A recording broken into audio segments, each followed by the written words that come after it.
In this video, we will do the logic for the gauges and the text for our gear, speed and rotations per minute. I will start by creating a script called dash.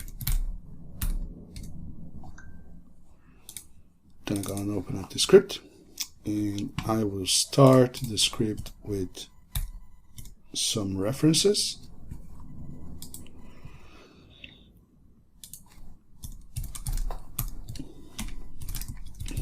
So I'll have a speed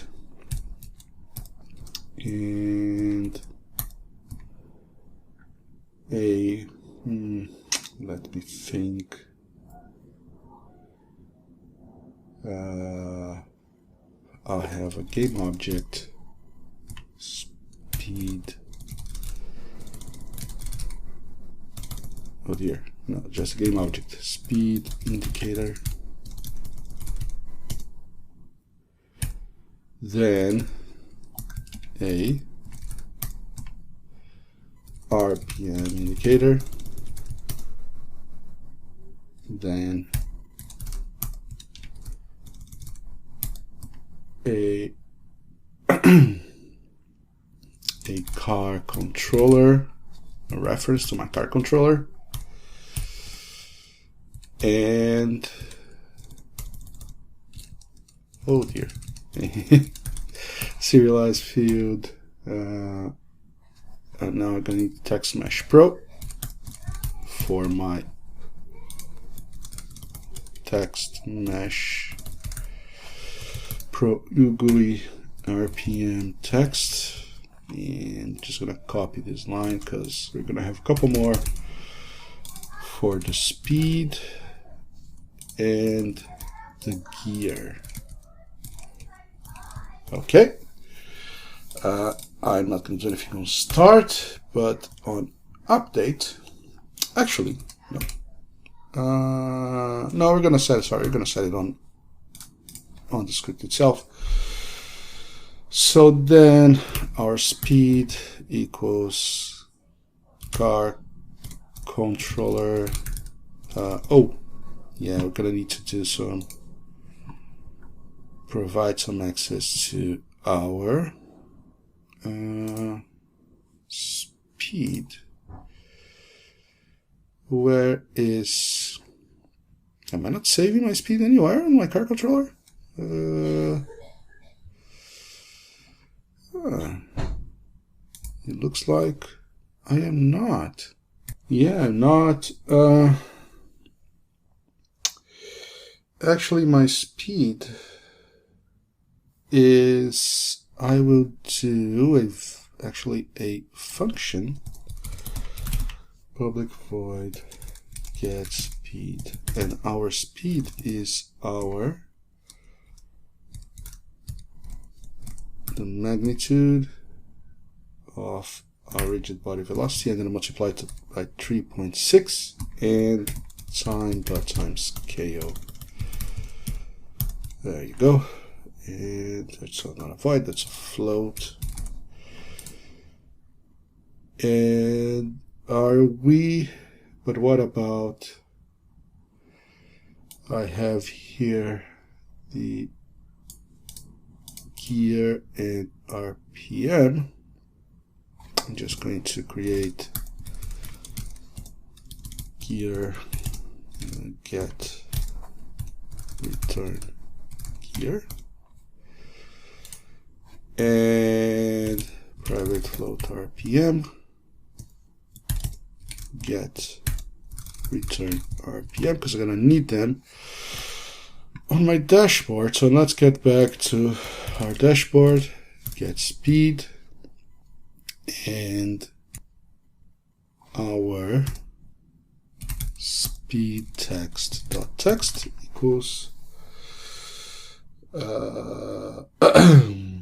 our speed.string and this format here. Okay. Then our RPM text is our car controller RPM is in. Oh, this should be public and public. Save. So car controller.rpm dot string, and the format is 4 digits.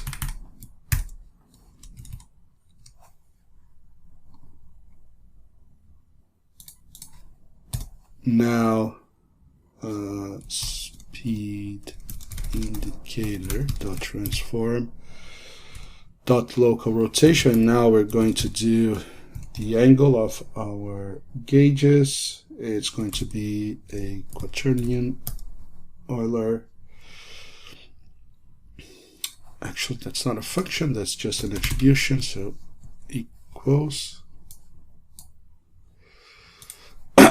Euler 0, 0, speed minus 100, and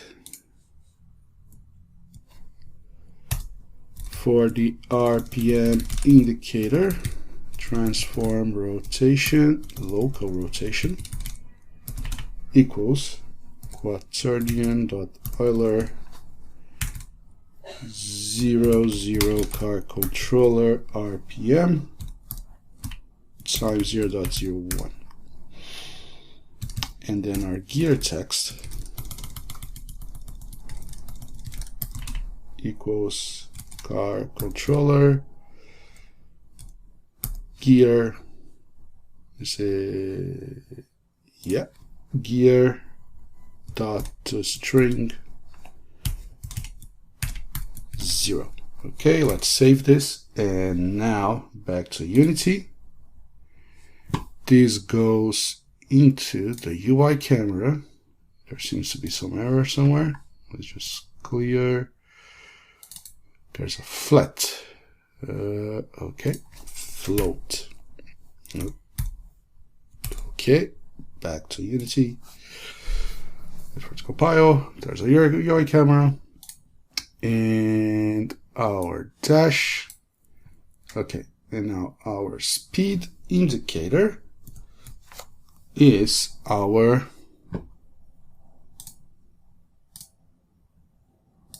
minute hand for the speed. Our RPM indicator is the minute hand for our RPM gauge. Car controller is in our car. The RPM text is in our canvas, is our RPM, and speed text is our speed, and gear number is our gear. Let's see how this looks. I'm gonna press play. And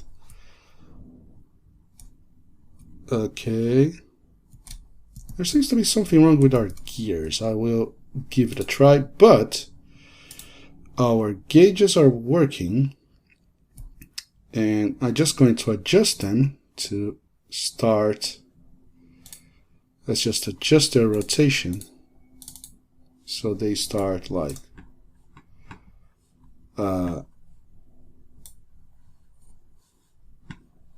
looking up like this. Okay, and for my speed, let's start it over here like this, and let's see how it looks. Oh, it's actually resetting the rotation. I wonder what is. Well, okay, the gauges, we'll leave the gauges like this. Now I want to fix this issue with our speed script. That's looking really, really odd. Let's have a look at it. Let's go to Visual Studio, and I found the issue, and the issue was that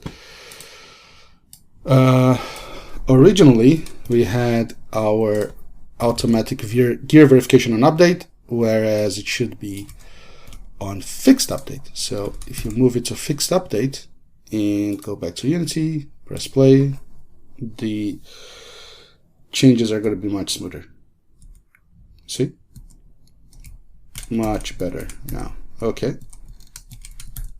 Great. So we have our gauge is working, and we have the speed indicator, and everything seems to be working fine. We have one last item to do, which is the screeching noise. If you remember, we have disabled that.